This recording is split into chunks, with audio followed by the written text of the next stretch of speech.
Hello Steve, hello Jill.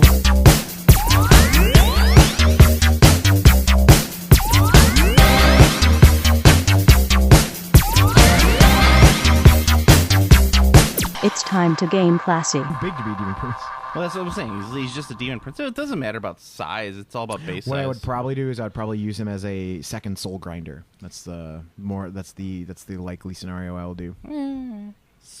Soul grinder. Because like this guy's cool and like he's the official Nurgle soul grinder, but he's like there's only one model. Yeah. So to have some variety, I guess I would just use this guy as another soul grinder. Yeah. I would almost get a second defiler to put him on.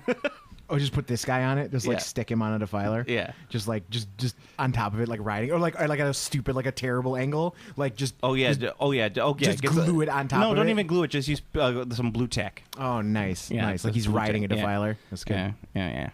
Hey everybody, welcome to Game Classy. I'm your host Joe, and with me as always my co-host Steve.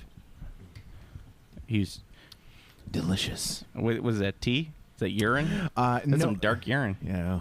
No, this is water with one of those flavor packets in it. Yeah. Looks gross.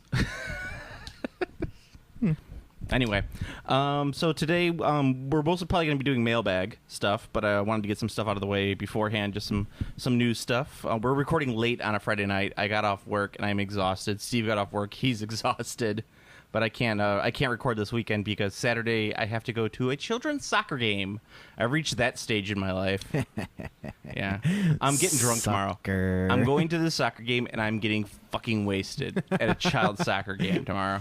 Nice. You better get it really into it and be one of those drunk, angry sports dads. No, I'm going to be one of those. I'm going to be like one of those even worse flip side of those obnoxious kind of like getting drunk at a child's soccer game dads, where I'm just like, I don't think I'm gonna get myself a Bloody Mary. I'm get a nice big glass Bloody Mary, have some, just drinking that, nondescript with like the straw. You should and just everything. get a gigantic like what the keg, not a keg, but you know what I'm talking about, like the sports drink holders, the really big ones. Like we always see people like fill them with water, like a really big water jug. Oh yeah. Just fill that with. Well, your that's Bloody what Mary. I'm saying. Yeah, something like that. Maybe just have a couple like olives floating in it. Yes. People are like, "Are those olives in your water?" Yeah. No, just don't get a translucent one. Just get. It's got to be translucent. But then they'll know you're drinking a Bloody Mary. I know that's part of the whole fun. Oh, I see. Yeah. I thought the whole point was to be discreet. Well, it's kind of to be discreet, but at the same time, people go like, "Wait." Well, I'm sure the fact you'll be reeking of vodka will give it away. Reeking of vodka and tomato juice at give it 10 away. o'clock in the morning. God, I love a good Bloody Mary. It's so gross. You don't like Bloody Mary? What about mimosas? You ever have a mimosa? I fucking love mimosas. Yeah. Mimosas, I'm there. Yeah. I'm fucking there for mimosas. I don't like see, my thing about mimosas is like you can't have a big fucking glass of mimosa. Like you got to have the wine glass. I mean, you got to keep on getting the mimosas. Yeah. Like you could drink a lot of mimosas, Yeah. but you can't have like a tumbler full of mimosa. No, you have the what are they? It's not a wine glass. It's like Yeah, the shooter. like a flute. A It's like flute. yeah, Yes, a it's flute. You gotta have a lot Yeah. of flutes of mimosas. Yeah, I mean, like I always laugh at I always call them Pat B glasses because Pat B is the guy. Pat B is the man-child who gets the giant glass and fills it up with the entire thing of juice from the fridge and drinks that entire thing, and that's half the juice. He could have just drank out of the container, and it would have been more efficient than pouring it. Drink from the That's the type of obviously. thing that you could put a Bloody Mary in, but you can't put a mimosa in there. You got to have Just a get flute. a goon bag. A goon bag. Just get a goon bag. Go around with a goon bag Maybe I should just get one of those hats with the beer cans on the sides. and a goon bag. Get both. Yeah. Maybe I should get the Burt Reynolds hat because he's dead now. The big cowboy hat because it's funny. R.I.P. the Bandit. Yeah. He was the Bandit, right? Yes, Okay. he was the Bandit. Actually, the car was Bandit, wasn't it? I don't fucking know. I haven't think the seen that car movie. was Bandit. I've never seen that movie. The most I know about the movie is the line in Clerks. They say it's not often you see Smokey fuck the Bandit. No, that's from Mallrats. Mallrats, Yeah. whatever. I look just like Burt Reynolds. It's all the same movie. I look just like Burt Reynolds, except for the mustache. Except for the mustache. Yeah. Yep. And on Sunday, I'm going to a Revolutionary War reenactment where I get to see 50-year-old fat guys. That sounds worse than the fucking children's soccer game. Your weekend sounds horrible. It's pretty fun. It's an average white suburban weekend. Your I think weekend sounds fucking terrible. it's fun. There's food trucks. It's a whole thing. You have a very bizarre definition of the word fun. I do. I'm not gonna lie. I have a very bizarre definition of fun. I mean, the kids' soccer game, not fun. That's not going to be fun. You're adding the drinking part. Yeah, which will be fun. Like, what am I going to do? You're making your own fun. Yeah. Then my kid's probably. Then it would be even worse if my kid actually scores a goal, because then I got to continue this charade of like, oh, soccer, yay! Nice. That's the worst. So let's talk gaming stuff. Just some news that's come out. Shades Night Vault has previewed its box set that's coming out. You got the two warbands. You get yourself some Spooky Boys, and you got yourself some of the Casty Boys. The Casty Boys. I hate those models so much. The Casty Boys? The Casty Boys. I don't know if it's the paint job or the sculpts or whatever. They look pretty cool. I hate those models. I hate them with a passion. I think they look so stupid. They just look like Stormcast wizards. I know, they look stupid. And the one dude's got a sweet beard. Yeah. Like, why? Wizards should not have that much armor. Like, that's dumb. They're not just regular wizards. They're Stormcast wizards. I understand the concept of a Stormcast wizard. Jeez, they're wizards in full plate. They've multi-classed. They've multi-classed. They've got at least one level in fighter so they can wear full plate while they cast. Yes. Duh. It's common sense. I would like it more if they were like super muscular torsos with like robes. In just a robe? Yeah, just a robe. I'm not gonna lie, that would also be cool, but I'm okay with them being in full plate. In full dong, full peeners. Just no, they wouldn't have that. They definitely or have little like, tiny peeners. No, there's no way. Wizards don't roll like that. Wizards don't roll like that. Maybe if it was a sorcerer, or even definitely a druid, but But like a sorcerer, maybe. But a wizard, absolutely not. Yeah, the fact that wizards have dignity. Wizards. I'm gonna get that on a T-shirt. Game classy. Wizards have dignity. On the back it says druids do not. It's like a druid dropping trowel. Like you just see them just shitting.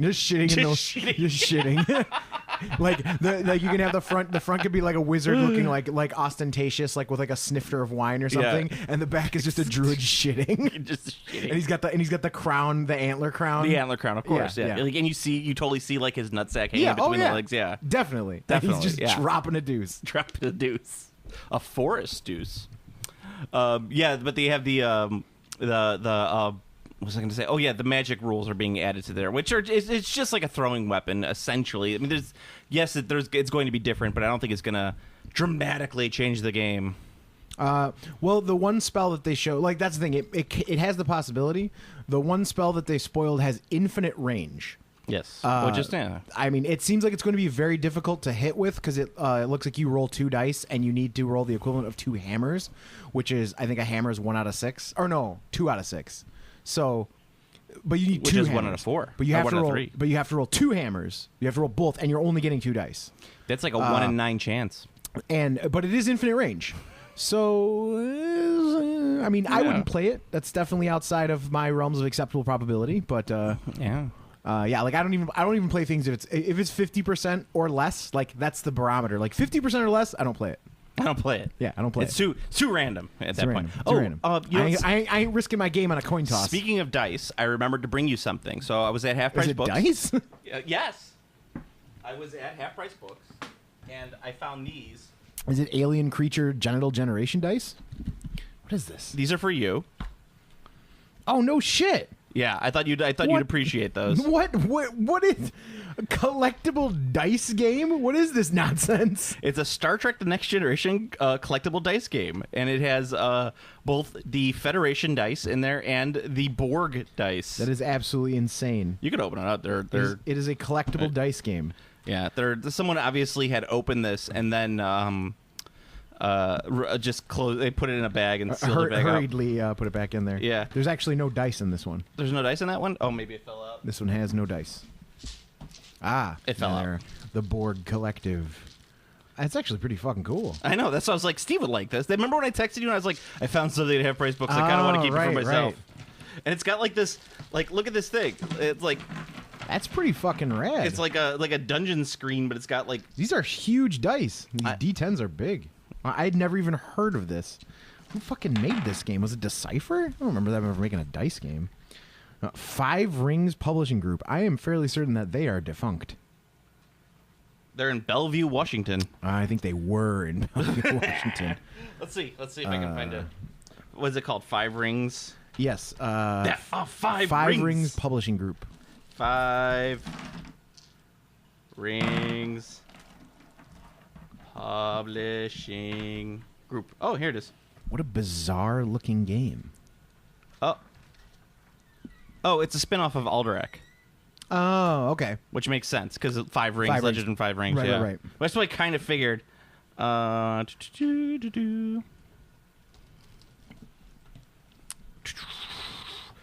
it's just basically. There are rules. Well, yeah, of course there are rules. It's a game. Well, no. I mean, the rules are in there. Is what yeah. I I think these things are complete. I mean, and as you can see, I only paid $2 a piece for these. So this board cube. This board cube. I kind of just like that the dice are all these funky. Like you could actually, some of them you could like legit use as real dice. Yeah, it looks like most of them are just like funky ass symbols, though. Yeah, I mean, of course, because it's like you have to make something crazy and unique in that way. Yeah. Well, I mean, they're also oversized dice too. Yeah, but they're really weird. I'll find the rules and we'll play it sometime. Oh yes, we'll play it because we have 2 sets. We have 2 starter sets, so we can play. We can play the board collective versus or actually, I think it's the specific ships. Oh, it is. Yeah. So this will be the Borg. This is a Borg sphere. Okay. So it's a Borg sphere versus the USS Enterprise. The NC-1701E. Yes, correct, because it is the one from First Contact. Yeah. Oh, so that's what the little like this thing is right here is the ship console then. Yes, that's your console. Ah, okay. So this one's going to look like the Enterprise bridge. There you go. So it's a ship combat game. Pew, pew, pew, That's actually pretty fucking cool. I was just recently at a Star Trek convention. I didn't see anything like this. But you know what? Actually, now that I mentioned that, the gaming, I think I might have mentioned it before, but like the level of like gaming related stuff was fucking zero there. Yeah, they didn't have any of the collectible which card is game stuff. funny they because didn't have the RPG stuff. Of all of the Decipher stuff that's still around, that's defunct. The next generation card game is the one that's still up and running. Yeah, the fans are still making expansions for it. I know, which is crazy. And they've errated like old like OP cards. Like there's like a current version of like the cards that everyone has like they've by committee been like, we all agree that this is a fair and still powerful version of Picard, but not broken, etc. And I was like that's, we as the collective of the Decipher games. Well, I mean that's good. I mean that's a better way to like having. So like you don't want the fans to control your game in like a lot of ways. It's generally not good. But when the company doesn't control the game, right? Yeah. Someone has to do it. But when it's done by like a consensus, like there's a large enough group who's just like, yeah, we think it should be this way. Like a lot of times it's okay as long as you know that they don't have their personal biases involved. Like if you have a guy who like, I don't know, fucking hates Ferengi, and he's like, I think Quark is too powerful. I think Quark needs to be nerfed. And it's just like, what do you mean Quark needs to be nerfed? Nobody plays Quark already. Like, if anything, he needs a buff. And be like, no, you gotta nerf him. You gotta nerf him. Yeah, that's kind of a thing. I agree, because otherwise you'd have people playing Shadespire going like, I think that the way that the beta rules for Relics is it makes Relics unplayable. I mean that's true, but it's supposed to. Yeah, like it was the only way they clearly didn't want to put a ban on them, and that's the only way they could have done it. Although hilariously, I still say they could have said your deck may only contain 5 relics, which means you can get all the way up to the 5, but not the 6th. Well, I mean, they could also very heavy they also clearly don't want to errata, because I think that would have also been a very easy fix to just do. It still would probably be the best deck. Yeah. To be honest, because it's so powerful. But I think if they limited the last action to just once per turn, you gain 4 glory, or once per game, you gain 4 glory to make it. Because the whole thing is like the 16 at the end was like where it was fucking insane. Because like you had your glory you gained through the game, and then you gained more glory than an average deck scores in the last turn. Yeah. So having it limited to once per game probably would have put it in a more like. It still probably would have been the best, but it wouldn't have been like, okay, this is degenerately the best. Did you play in that Shadespire tournament? The one over at the Downers Grove store? Yes. Oh, yeah? Did you win? I did not. No, I had... did Kevin win? He did. I had... It came down to a dice roll, which is really fucking annoying. Are you salty? Yeah, I mean, if I asked Kevin, would he say you're salty? I mean, I was definitely salty then, but more or less because it was more because Shadespire was supposed to be a 2 out of 3 game, and they ran it as a best of 1. So like that's bullshit. Like they're running it as a best of 1. Like best of 1 in a 2 out of 3 game is pretty fucking garbage. So I was much more salty about that than losing the game on a dice roll, because we played the same deck, so the game was going to like eventually that our match would have been decided by a dice roll either way, because someone is going to have to roll dice first. And if you it could have been the opposite. Like if I would have hit, I would have won. Yeah. Like if I that was literally the entire game was one dice roll, and then I mean it still would have been stupid because it was a best of one, and we wouldn't have gotten to play more because we should have. But sour grapes. Eat those sour grapes. No, I mean sour grapes. Sour grapes. The game has a predefined format, Joe. You ever see that the Teen Titans Go with the sour grapes? Mm-mm. No. But I have a child, so I've seen many of. The game has a predefined format. When you deviate from the predefined format, speaking of children's cartoons, it's whack. DuckTales has you definitely have seen Baloo's plane in the new DuckTales. Nice. Yes, it's on like the brochure for Cape Suzette. Nice. You could see Baloo's, whatever that plane is called. That's awesome. Yeah, I was very excited about that. God, that show is really good. The new DuckTales. Oh yeah, I've heard nothing but good. I watched the first episode on YouTube. And it was great. But I was shocked at like how much I was just like, wow. This is a great show. It's got action and adventure and it makes sense. Like they could have literally just remade DuckTales and just reanimated it, and it would have been fine. yeah, but I mean, like this is like infinitely better than like the '87 DuckTales. Oh sure, yeah. It's an improvement.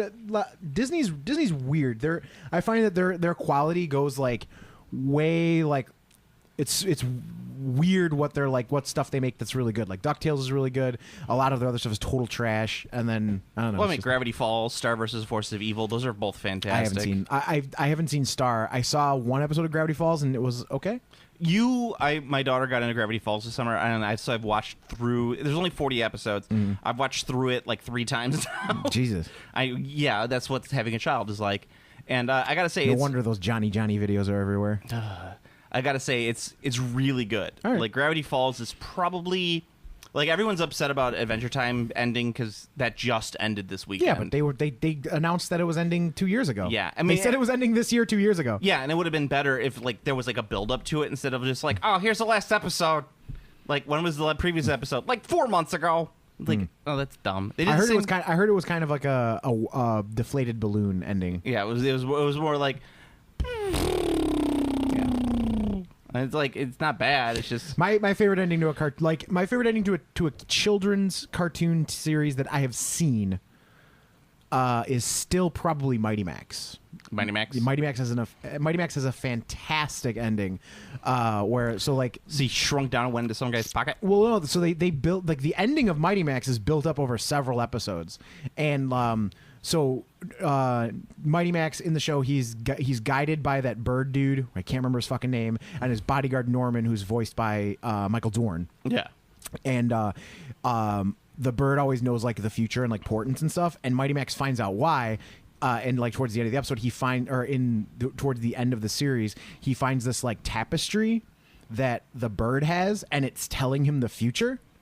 And he finds, and like the whole series, Norman has been afraid of spiders. And this is an insanely like long-term view for a children's TV show. So I was super surprised to see this. But Norman's afraid of spiders. It's the only thing he's afraid of the entire TV series, like from the get-go. And Mighty Max finds in this tapestry Norman being eaten by a giant spider. And the tapestry tells the future. So what happens is Norman fucking dies.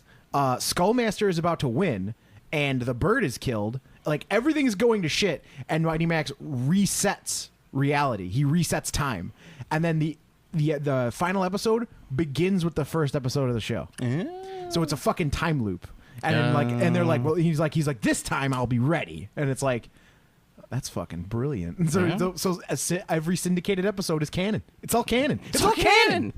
It's all canon. Yeah, I don't know. It's most kids' cartoon. I think that. I mean, but that's ridiculous for like a children's TV show to have like the foresight to have one of your protagonists, because that show ran for like 4 or 5 seasons. So like you have the foresight to have one of your protagonist characters have a fear that is because of the like end game. Obviously, they probably thought of it later. They're like, why don't we just make it like someone probably thought it was funny that he'd be afraid of spiders, and they're just like, hey, why don't we just make something out of that? I'm sure that's how it organically happened, but it's still cool. There's like Gravity Falls. I think probably the Gravity Falls finale is probably one of the better ones I've seen. Okay. But for example, I'll watch it. Like I didn't like dislike the first episode, but it was just kind of like There's a character named Blendon, and he's a time traveler from the future, and he's this like kind of fat incel dude, but he's voiced by the guy who does Lemon Grab in Rick and Morty, and So, like, his episode is, like, 7 or 8 in the episode. And in that episode, he has to clean up all these time distortions. He's from the future. So he goes back to previous episodes. You see him. And then when you go back and watch the first, like, 8 episodes, he's in the background. That's of those. awesome. Yeah, that's really cool. Yeah.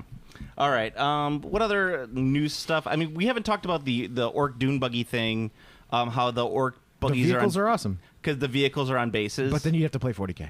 Yeah. Where the vehicles are on bases. Steve, they're on bases. Steve. I was never against vehicles on bases. I actually encouraged you to have vehicles on bases. Against it. But that's the thing that's so whack about that is that while yes, most of the tanks did not come with bases, so many vehicles do come with bases. All of the walkers come with bases. Everything comes with the bases. Flyers come with bases. Like yes, rhinos did not come with a base. They should still have a base. Very specifically for me, for fucking game purposes. Like you need a base to have an because then I hate the footprint of the tank being the profile because it's like, oh, you put your las gun out a little bit to the right. So, okay, yeah, I guess your tank's got a fucking farther range because you fucking moved your goddamn las gun. Like, I hate that shit. Give me a fucking base, measure shit from the base. I've never liked the, measure from the hull thing. So, yeah, I fully encourage your... You fully encourage my shenanigans? Yeah, I fully encourage the basing. I mean, I don't encourage it because it's 40K, but still. Yeah. Speaking of 40K, Nova Open was last weekend, which is the big DC Book convention. Soup! Yeah, I mean, it was the standard Fanus 40K win scenario, which was, I'm going to bring the big fucking Titan, the new one that was just released with all the shooty stuff, because no one's going to take the close combat one. Because it sucks. Yeah, we're going to put it on a House Raven so it gets all these fucking rerolls. We're going to use a huge fucking Imperial Guard army brigade, and then we're going to use a Marine detachment. It's going to give me 20 command points or something like 15 like something ridiculous like 15 command points to use, and then I'm going to win the final game in 2 rounds. Book Soup, baby. Yeah, it was pretty bad. Well, I mean, like he played against Chaos Space Marines who brought a Mortarion and a Magnus Red with a bunch of other Chaosy Marines, which so was pretty thing, but he's still bringing 2 Primarchs and got tabled on turn 2. I was like, holy shit, this is bad. That's really bad for the meta right now. And the problem is that everybody is doing this because it's like no army book out there is good enough that allows you to run that makes you run multiple brigades or multiple formations of the same army. There's no reason to do that. So you have this, which I guess in the long run is not terrible for Warhammer. Like, why would they want to discourage that when they could sell more models? Yeah, no. The problem I have with this, and I hate the detachment design. Like your thing that you're talking about when I was looking at it, you can't do what you were talking about with the multiple rules within one. You can. No, because you just field them as a different detachment and you just pick a different house. You have to pick different detachments, but you got to make sure that you're able to fill out the detachments so you could do command, so you could get your command points. Oh yeah, I mean, saying like all of the power lists are built like that. So you have your like the Necron list is like you have your basic ones are all the shooting, the Sekhet dynasty or whatever, the one that's like really good at shooting, and then you have a close combat detachment that's wraiths and they're the close combat Necron thing. So then you make book soup in your own fucking book. Yeah, like I hate that shit. Like that is not war like. That's not 40K. If it's an army game, you're playing an army. You're not playing like I don't know. It's just like it's really it really grinds my gears. It grinds your gears? It grinds my gears. Yeah. I mean, like, because looking at it, like the Imperial Guard in this guy's army, like this is the guy's army. He has the big fucking Titan. He's got 3 units of scouts, Space Marine scouts, with 2 commanders with jump packs, right? So not terrible right off the bat, but then you get to the guard. The guard list, which is only about like 400 points, right? This is 400 points for you. It has 6 units of guard, like 3 lieutenants or whatever it is, 3 the walkers, what are those called? The sentinels. Sentinels, yeah. Yes, 3 sentinels and like 9 heavy weapons teams for 400 points. Is using the Catachin jungle fighters? Of course, you got to have Strachan in there. No, Strachan has got the iron arm. So That's Sly Marbo. So stupid. Yeah, what's yeah. So like that kind of stuff just totally like turns me off of 40K. It's just like ugh. Like I was already like pretty much like checked out when it was like, wait, you can play an army that has this clan of orcs and that clan of orcs, and then also ally in the. like I was already kind of like checked out at that point, and then like after seeing like the book soup lists, I'm just like, okay, no. All right. No, we're done. All right. So hold on a second. I can't see my fucking. Too dark in here. All right. I just wanted to check the time. All right, so let's go to the mailbag. It's the mailbag. Oh, before we go to the mailbag, are you eating any of your imperfect produce currently? We cook it up immediately and eat it. Okay, so I just wanted to see if we could do like we did last week, where we had like some sort of unorganic imperfect produce plug. Yeah, I had some this week and it was delicious. I had some cucumbers and some zucchini. Some cukes. You had some cukes. It was amazing. I love imperfect produce. Yeah, well there you go. A genuine endorsement. So if you want to get that, you can use the code PLANET. Pat was very happy with our organic plug for them. Well, I mean they're good. I think for the mailbag this time we'll start at the end, because we always start at the beginning. So let's start at the end and work our way up. Going backwards because we usually go wrong. Yeah, because we normally will start at the beginning and then by the end we're just like fuck it.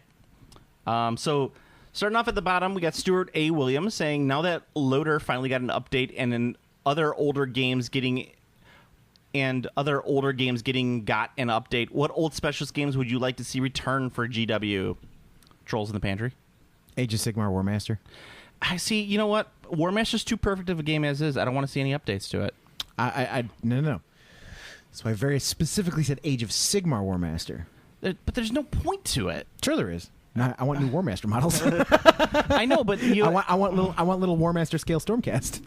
Okay, I could give you like if they did it, but I'd want to see it ranked, because that's what made War Master a good game. It was the rankings. It was like the formations. War Master's great, but I mean it could use an update. I mean it could use an update. Don't get me wrong, but it's like nearly a perfect system. Yeah, I would just do War Master or what. Just Battle of the Five Armies again. Yeah, I would like to see Battle of 5 Armies re-released. Yeah.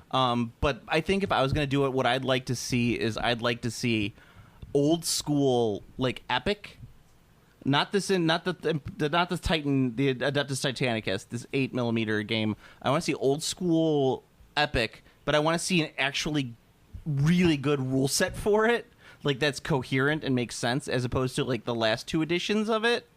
I shouldn't take that. I take that back. I think the edition before the last edition was pretty good, but it was still kind of messy. Mine's 100% War Master. Like, it's not even close. I think War Master's great. Yeah, I mean, it's really hard to get people into, like, it was very hard to get people into War Master when it was like new and on shelves. But I don't know how to fix that problem, but I really like it. So maybe you know what I'd like to see? Boxed games. War Master as boxed games. So you have like the base set is like Empire versus Chaos. Yeah. And then you have the next box is like Skaven versus Lizardmen. And then the next box, like Dark Elves versus High Elves. And just rather than making it an like build your army game, just have like static boxes. Like this is what it is. I could see that. And also, like, I think that's part of what, like, so Adeptus Titanicus came out. I think that game's dead on arrival. A lot of people like it, but the problem, I think, more than anything, is that game has no legs. Like, you have the Warlord, you have the Warhound, you have the Reaver. Those are your Titans. Mm-hmm. Then you got the fucking Knights. And after that, where do you go from there? Unless they're prepared to go into the Xenos races or they're prepared to go into tanks and units, there's nowhere to go. Mm-hmm. You know, maybe that's it. Maybe this can be it, man. I know, that's what I'm saying. It's dead on arrival. It doesn't necessarily mean it's going to be a game line. It could just be what it is. I just think it's a huge investment for. Very expensive board games are kind of in vogue now. I guess, Kingdom Death, Gloomhaven. Like, there's lots of games that are very expensive. Yeah, but like I won't necessarily speak for Gloomhaven, but Kingdom Death is a fucking premium game. It's like true. You're getting what you fucking. Premium Death's Kingdom Death's ludicrously expensive too. Yeah, like, and you're getting what you pay for, though. Right. Yeah. It is a ludicrously expensive It's game. Fucking ludicrously. It's awesome, but it's ludicrously expensive. And but Gloomhaven, I still haven't played Gloomhaven, so it's decent. It's decent. It's decent. People just get way too into it. Well, it's because it's a thing that isn't like common or has been done really, really well before in tabletop gaming. So like, you know, people are like, oh shit, this is good. Oh shit. Oh man, I get to play Gloomhaven. I gotta play Gloomhaven. Yeah, but so my answer, I would like to see like a really well done epic, as opposed to Adeptus Titanicus. And Steve still says Warhammer. War Master. I would like to see Battle of 5 Armies redone. Yeah, I mean that'd be fine too, because it's War Master. I mean, that game, that's fucking War Master. Speaking of, Robert M. Mentica asks, you've expressed an appreciation for it before, but I've yet to hear a definitive breakdown on why Loader Hobbit is considered Games Workshop's best rule system. In honor of the new Beck set, could we get a discussion on that? I think War of the Ring was their best rule set for mass combat. Yeah, for mass combat, yes, I will agree. I think everything that they've done with Lord of the Rings Hobbit in terms of rules has been excellent. Yeah, the new version is supposedly like already better than like the thing than it was, and it was already really good. And I'm going to say it's streamlined.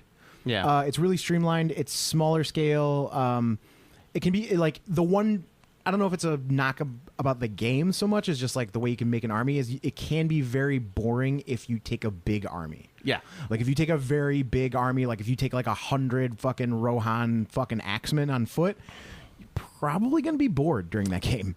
I mean, one of the things I really liked about Lord of the Rings, the original rule set that came out, was I never really liked it for Lord of the Rings. However, when they ported it to Legends of the Old West or Legends of the High Seas, it was excellent because everyone had the same stats, or at least same kind of baseline stats. Right.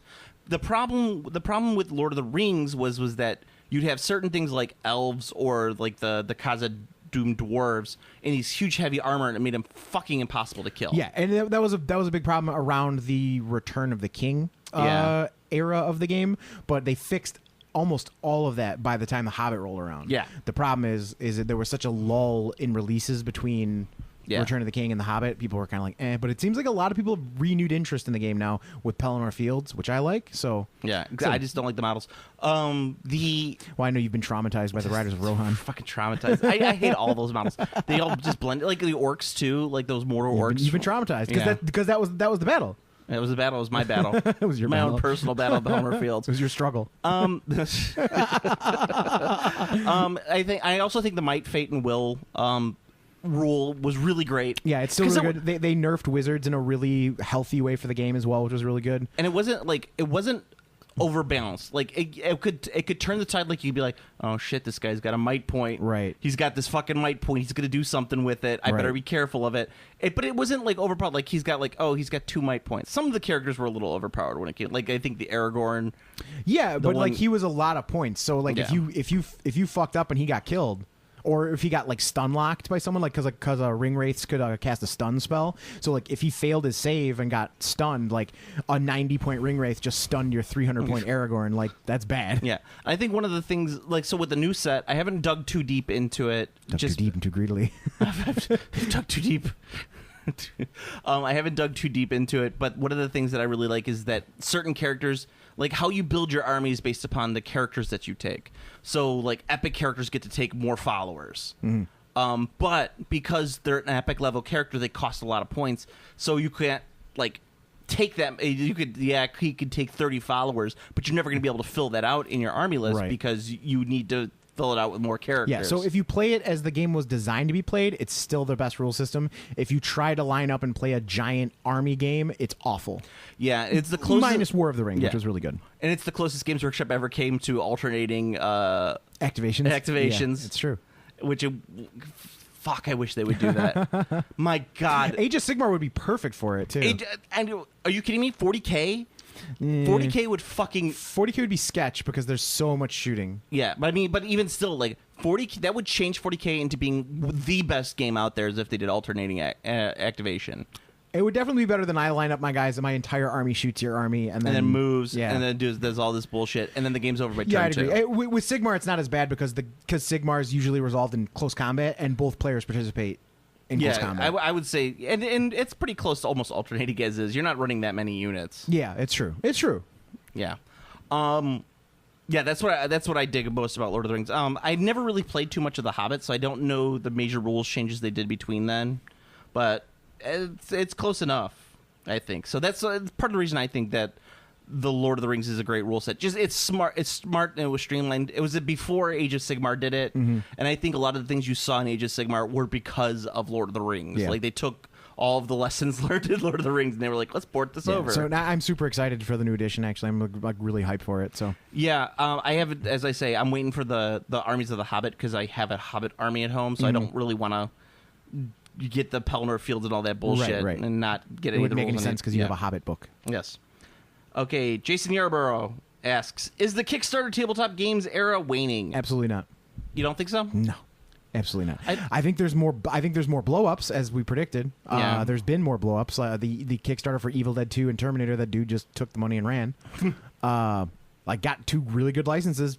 One very successful Kickstarter, Evil Dead 2, and then Terminator came out before Evil Dead 2 was even out. So although Terminator was fully funded, it wasn't nearly as successful as Evil Dead 2 because people were already like, you already have a bunch of our money. That dude just bailed. He was like, see ya. But no, every fucking day I see a new announcement of some fucking big game going up on Kickstarter. I think, if anything, it's getting worse. I think that it's still happening, but I think that there's a fatigue.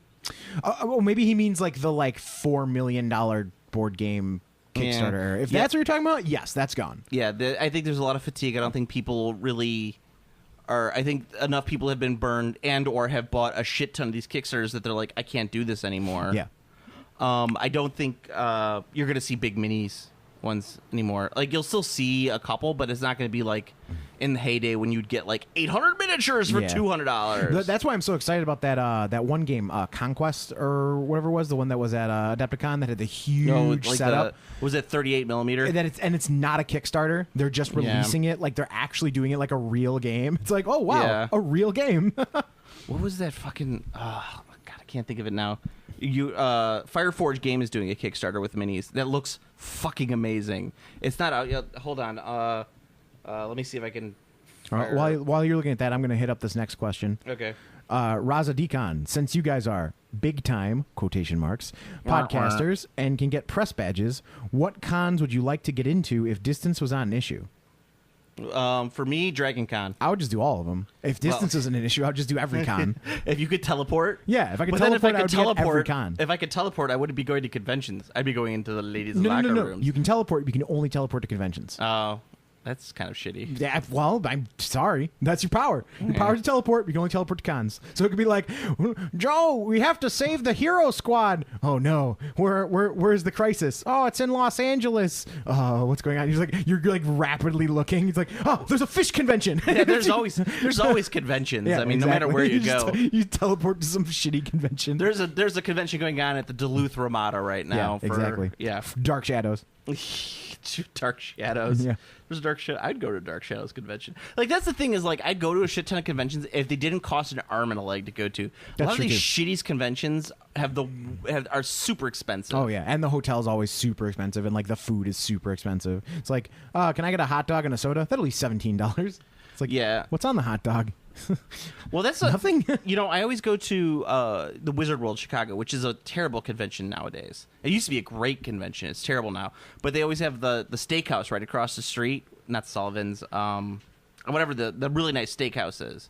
But I always like going there because it's like, I'm a big boy. I make big boy money. I'm going to have myself a nice meal after this convention. I'm not going to eat shitty convention food and pay just as much as I would for this really nice, like, steak. I just bring my own food. Yeah. But I mean, yeah, I go by myself. I mostly have to bring my own food. Because you have dietary it's requirements. Like I go anywhere and it's like, what can you eat? Nothing.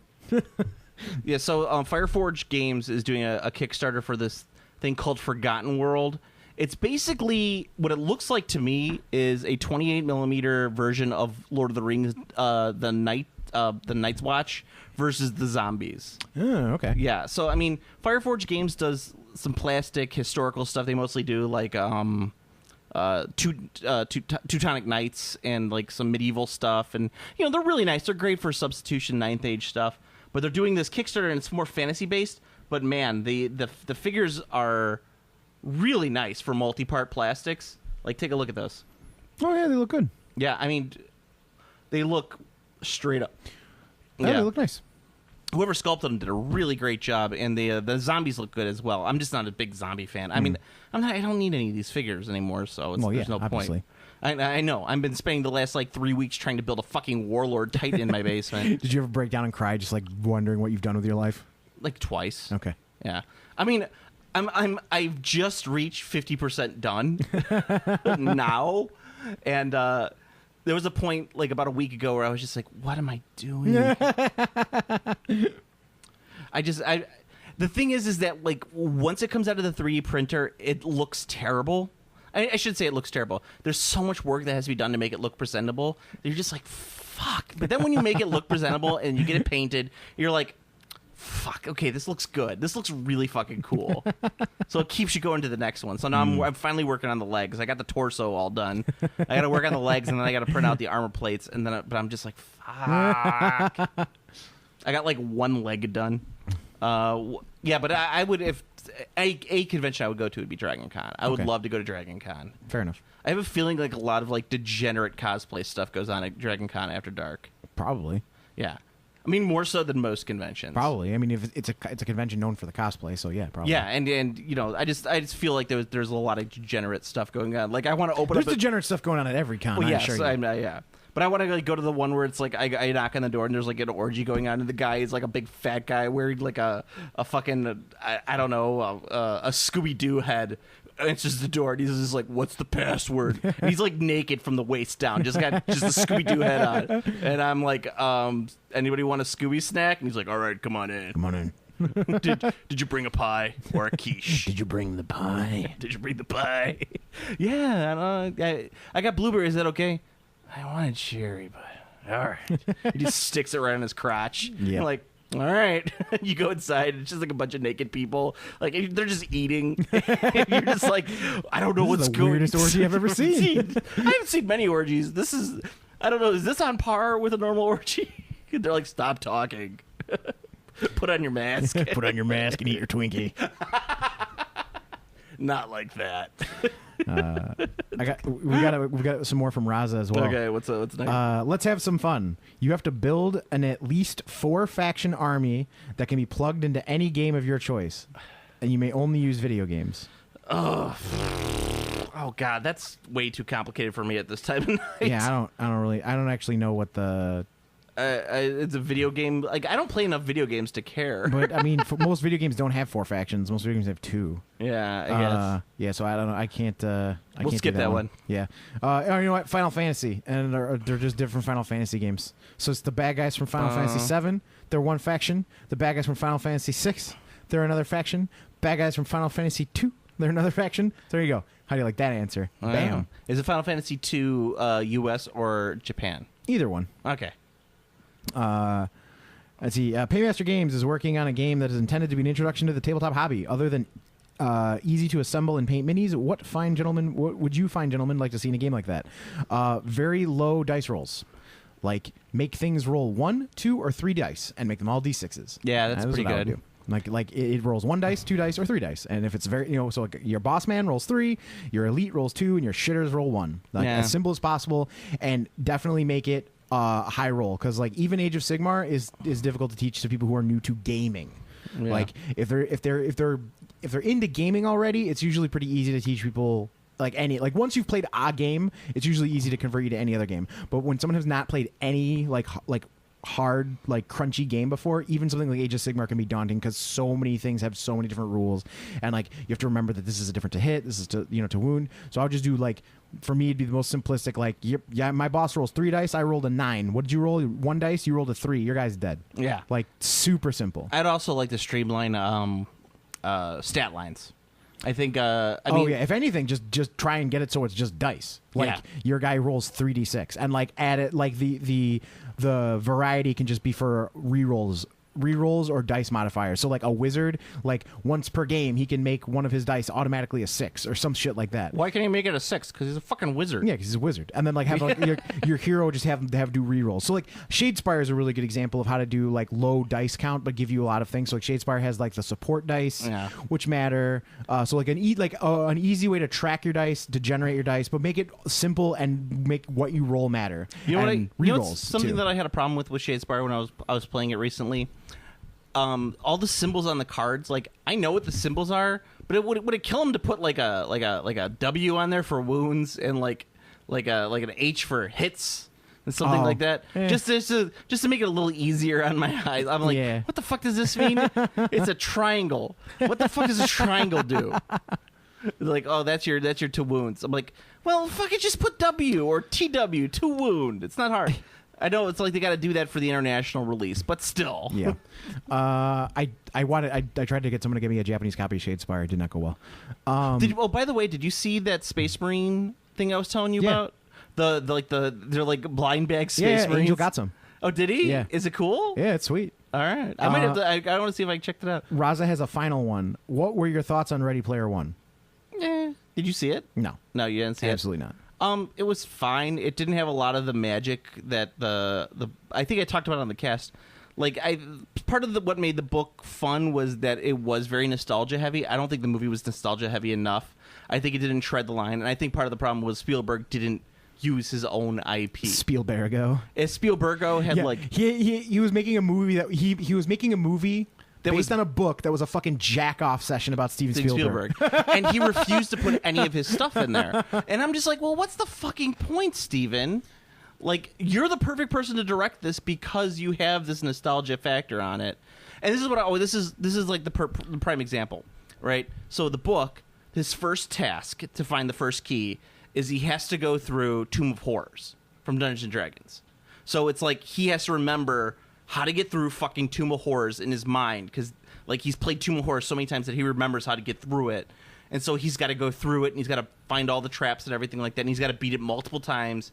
He's only allowed to do it like once a day, and he keeps fucking up, and he does. But I mean, like, you could do that in the movie, and you don't have to show him keep fucking up. They could do a montage real quick. Oh yeah, but I mean, I think it's better if it's like I've played Tomb of Horrors so many times, I know how to fucking beat Tomb of Horrors.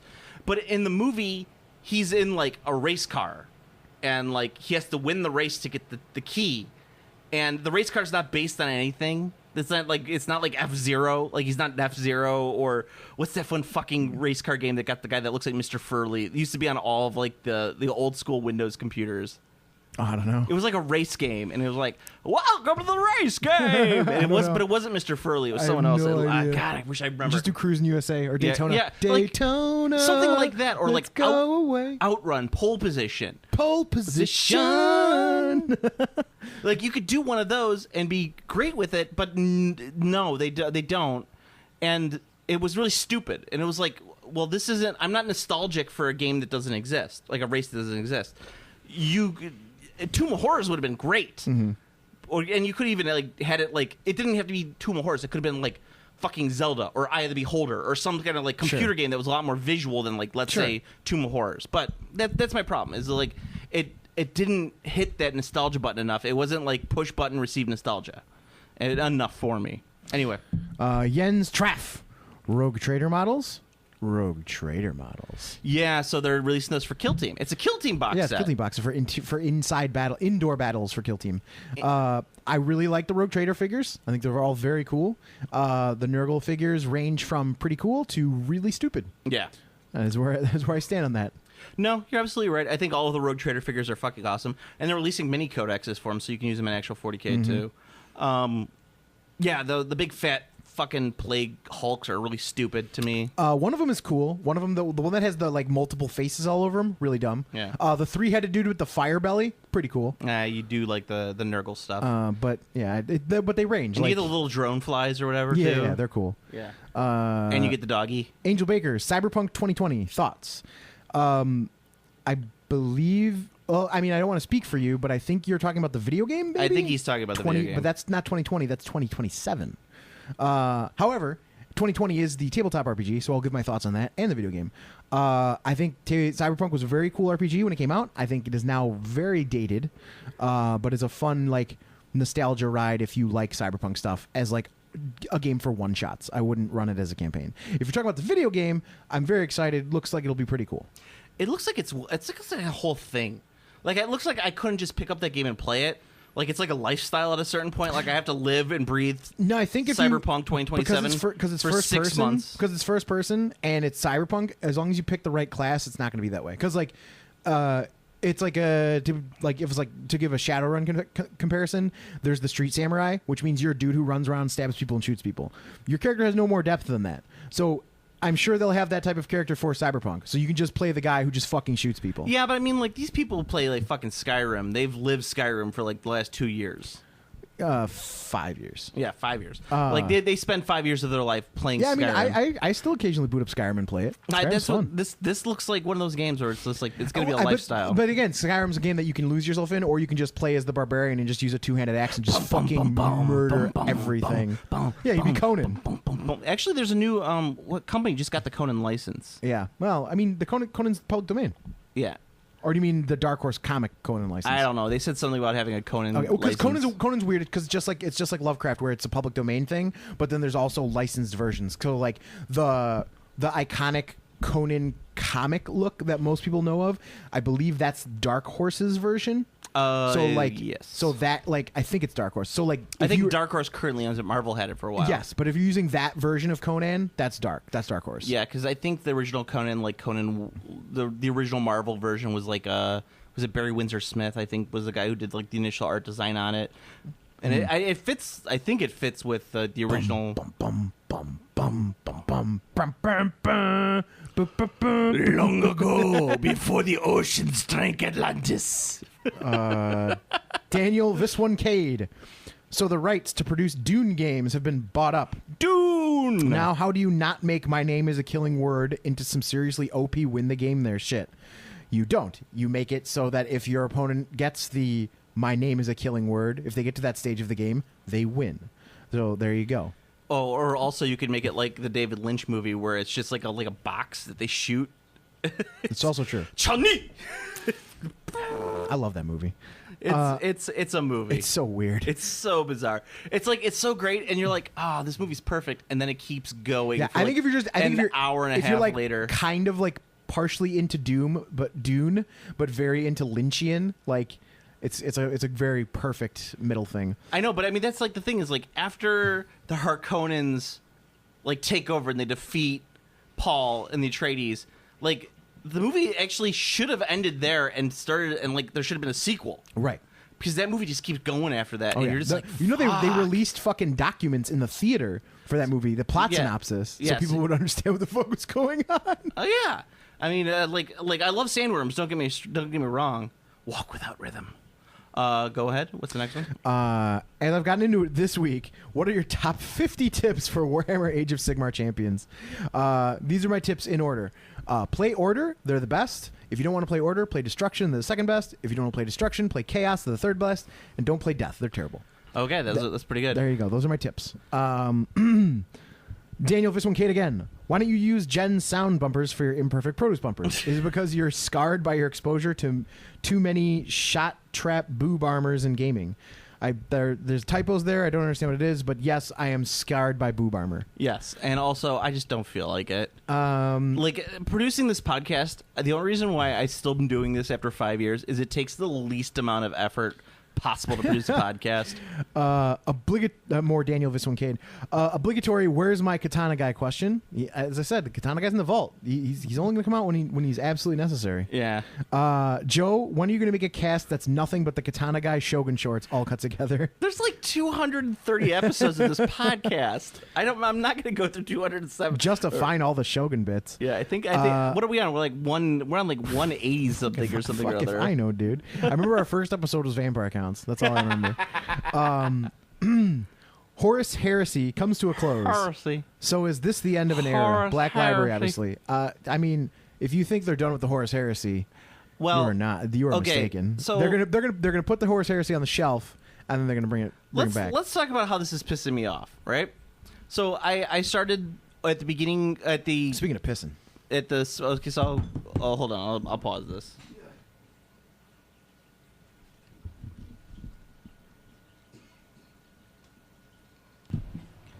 All right, so Steve is back from his pee, so I can get on my rant. Unfortunately, it took a lot of the wind out of my sails because he decided to I'm gonna take a pee break. It was a really long pee. I got angry. So here's some of the things that pissed me off about this Horus Heresy. So I started listening to all the audiobooks starting in the spring of last year, or this year, I should say. And so I was getting into it. And I got about halfway through it, and I'm just like, the fuck, man? These books just keep going, and there's no fucking resolution to any of this bullshit. There's no fucking editorial oversight in the goddamn Horus Heresy. You know how I know that, Steve? Do you know how I fucking know there's no editorial oversight? They stopping the books at book 51. 51.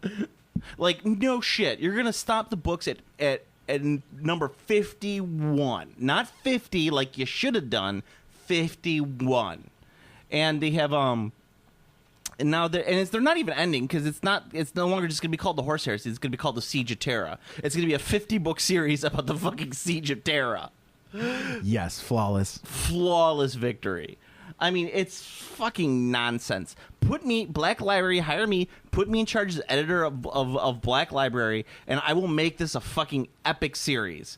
But no, you're going to have like 18 different people writing these fucking books. None of them are going to be on the same page whatsoever with any of it. And you're going to have like the great fucking Dan Abnett writing a book, and people are going to be like, oh, this is amazing. And then you're going to have someone else like Josh Reynolds writing a book, and they're going to be like, this is okay, I guess. I needed to read something on a plane, so this works. It's fucking stupid. But anyway, I think what's more concerning is that their Forge World is killing off the Horse Heresy series. So they haven't made any official announcement. I know they're going to release, I think it's book 7 or 8 or whatever, the Blood Angel book. But the problem is that they're not going to get to it in time. Like, they're not going to finish it off. And it's going to leave a lot of people with fucking blue balls because it's a really great series and a really great game, but they're just like discontinuing everything, all their models, so that they can create Lord of the Rings measuring ranges that are shaped like weapons. Which, I mean, totally worthy sacrifice. Yeah, it's not even kidding. That's the best measuring tool set I've ever seen. So we gotta get rid of these models for the Horse Heresy, which is a game that people are playing, in order to create space for Adeptus Titanicus models. We gotta prioritize warehouse space. Steve, we gotta prioritize this warehouse space. Dump the 40K. Get more axes that are 3 inches. We need some Gimli axes. Give me some Gimli axes. Do you think anybody's gonna use that in the game?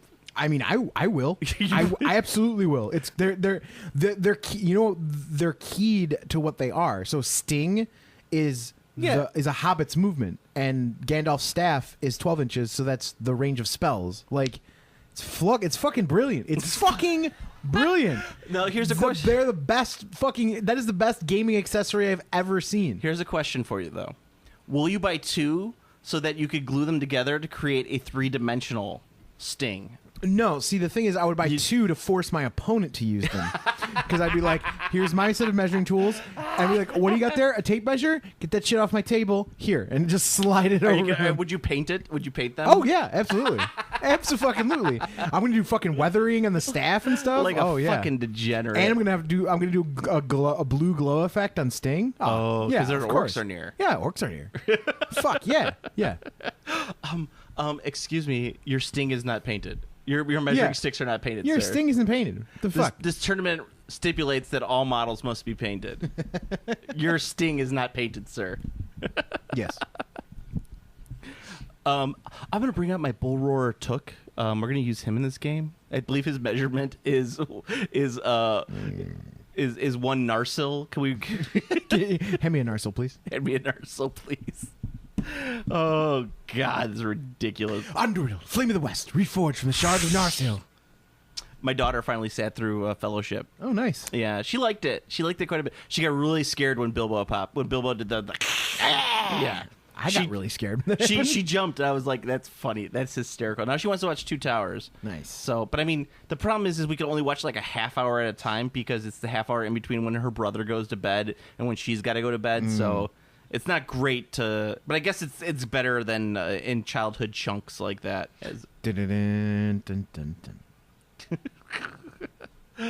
All right, so where are we at? We're that's it, man. There's no other questions. That's it. That was the first one. Oh yeah, Horse Heresy comes to an end. All right, so go to planetarbitrary.com for your Planet Arbitrary needs. You can follow me on Twitter at Planet Arbitrary. You can follow Steve at I am Command Throw. I'm Command Throw. The best way you can help out the podcast is to like, subscribe on iTunes. You can also like, comment, subscribe on the YouTubes. For some odd reason, I don't know why people like the YouTubes. Every once in a while, of people like podcasts on YouTube, man. But you know what I like about YouTube? Every once in a while, someone will go like, "Hey, man, great cast." Like that's just like the comments underneath. I'm like, "Yeah, more power to you, sir." And then there'll be a person who's like, Donald Trump will win the presidency in 2020. Like, okay. With the way things are going, I have a feeling he's not going to have a chance. No, he will. You know why? We live in a degenerate society. It's true. We live in... You know what? I wouldn't want to undersell the shittiness of America. You're right. We live in the worst type of dystopia. We live in a society. Like, of all the cool dystopias that were out there, we live in the worst one because it's the most normal dystopia ever. But aside from that, you can also look at our Instagram pages. I'm Game Classy Joe, and Steve is... Command Throw. You could see me working on a Warlord Titan that makes me want to pull my hair out. Jesus Christ. I just post random updates now. Oh, yeah. So we could have our... you can also listen to our sister podcast, which is the Play On podcast, where Pat and Steve talk about video games, and Pat texts me and goes, how the fuck do you keep Steve on the microphone? And I'm just like, what do you mean? He goes, he does it. He gets up and he walks around and he rants and raves to the microphone. But yet when he's on your podcast, he's always sitting there right on the mic. He gets really upset about it. That's because you got to put the mic right in front of me as is. I know. That's what I'm saying. It's because he uses, he refuses to use the table stands. He uses those stupid dick arm stands. And I hate him. The boom swings. Yeah, I hate him. Yeah, I'm not a big boom. Hate him. I like the. Hate them. This is good too. I like to think that it's because we have such a rapid fire repartee that if you can't get up and walk around because otherwise you miss out on the jokes. You miss out stepping on my jokes. You step on my jokes. Oh no, you step on my jokes, sir. You can also listen to Deconstructing Daycare, which is about adults takes on adult videos, big black dicks with pearly white cum, and a happy scrappy hero pup. What was that video? Happy Scrappy. I just rewatched Clerks. That movie, it holds up. I don't care what anybody says. Anybody who's worked in a dead-end job like that can appreciate Clerks. Yeah, Clerks is a good movie. I got nothing against Clerks. You know, I think when I was rewatching it, one of the problems I had with it is that they never, and especially the first Clerks, they never took the joy and they never explored the in just fucking around with your friend at work. Like that guy that you have at work where you just talk about stupid shit that you know you're not supposed to talk about in front of the customers, but you do it anyway. I mean, they kind of do that. I know they do, but they don't but Dante's always so like, oh, Randall. Well, yeah, but that's because Dante's uptight. I know, but he's a fucking dweeb. I know, but there's no way in the real world Randall would be friends with Dante. Like, Dante's a fucking wiener. Like, Randall's a cool dude. Randall's not really a cool dude. No. He's a cool dude. Like cool dude trademark. Okay. Like, he's a cool dude. Okay. So, because there's no way that a cool dude trademark would be friends with a guy like Dante. Yeah. Like, Jay and Silent Bob, Randall would be hanging out with those guys. Yeah. My love for you is like a truck berserker. Did you just say making fuck? Would you like to making fuck? Olaf. I don't know why I'm quoting a movie that's almost as old as I am at this point. All right, so then, Steve, until next time. So there's this new thing that's going around I'm seeing on Twitter. It's a fucking augmented reality app with some fucking idol game, and you can give a fucking virtual idol girl in your house singing, and I fucking want to find it. You want to get your own personal like virtual waifu? I just want to dance. I just want to dance. Game Classy.